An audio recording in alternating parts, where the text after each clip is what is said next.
Welcome to our program Discovering Science.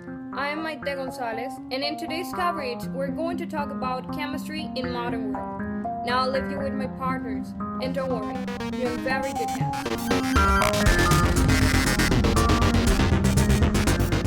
Today we're going to talk about chemistry and medicine. But what is chemistry? Chemistry is a science that studies the structure, properties, and the transformation of the matter, and it helps to the development of other sciences.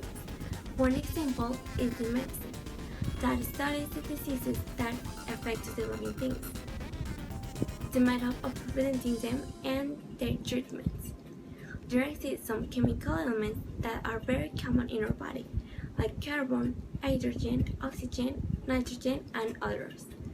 And all the transformations that happen in our body are chemical processes. With the application of chemical processes, we can eliminate or stop for a period of time some bacteria or viruses that are in our organisms. And without chemistry, the medicine will still be traditional, with natural products like plants. However, the discovery of new chemical molecules favors the possibility of transplant of cell tissues and organs, and the new genetic therapies. The chemistry is nowadays one of the processes most applied in the industry of food. Across her, the food suffers certain transformation or modification for its own conservation, improving this way the properties that constitute them. Patients consume several quantities of chemical substances that are in food. Most of these foods contain a high index of additives. These additives help with the make of meat, sandwiches, pastas, candies, and others. Industries constitute a factor of major importance in the living conditions and in the search of solutions for allow to preserve the characteristics of food for long periods.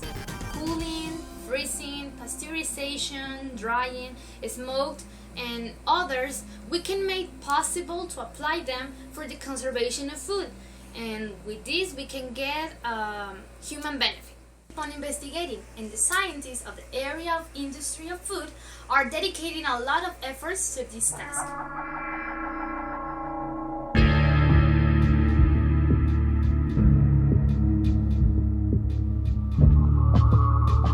Today, we're talking about different branches of chemistry. I'm going to talk about chemical weapons and warfare agents. A chemical weapon uses a manufactured chemical to incapacitate, harm, or kill people. Strictly speaking, a chemical weapon reflects on the physiological effects of a chemical. So, agents used to produce smoke or flame, as herbicides or for riot control, are not considered to be chemical weapons. Used in large numbers of people, as weapons of mass destruction. Other weapons are designed to injure or terrorize people. In addition to having potentially horrific effects, chemical weapons are of great concern because they are cheaper and easier to manufacture and deliver than nuclear or biological weapons. Our earliest chemical weapon wasn't an esoteric chemical concoction. During World War I, chlorine gas was used as a chemical weapon, released in massive clouds by the German army to cause lung damage and terror downwind of its release.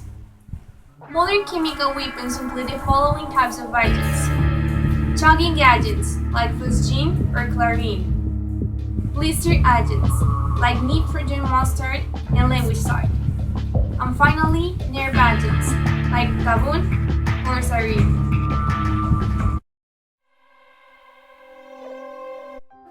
And chemistry are connected in the way of the presence of greenhouse effect gases. Gases of the greenhouse effect are, first of all, carbon dioxide, which came from combustion of fuels and cars. The second one is methane, the one that comes from decay, waste, and oil wells.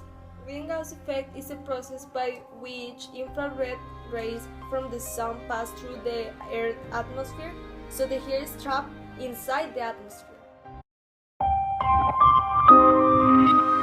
Hi to everyone.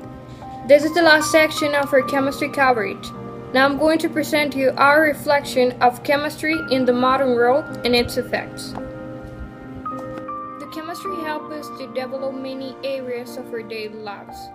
The chemistry has always been there, and the man invented it in order to discover new ways of seeing the world and use its materials, such as creating new medicines that help us to preserve health or keep food preserved in a good condition for longer. We can say that the chemistry is there to help and heal, although there are cases where it isn't used for a good purpose, where the beneficial results of it lead us to an excess we can't control, resulting, of course, a problem and not a solution. And this is caused primarily because of the ice caps melting, a problem that brings many negative consequences and that is caused by global warming. A natural problem that is out of our hands, but the continuous acceleration and increasing, it's our responsibility, because we are those who produce in excess greenhouse gases when we generally consume unlimited hundreds of products such as plastics and inorganic matter. Another serious problem is the use of chemistry in wars. We know the consequences of war are always huge and it crosses borders literally. That humanity uses chemistry to destroy itself, it's unacceptable, and it always has devastating consequences. An example is the launch of a nuclear bomb. Not only destroys a sector of the population, but produces radiation that even years later is harmful to all living things.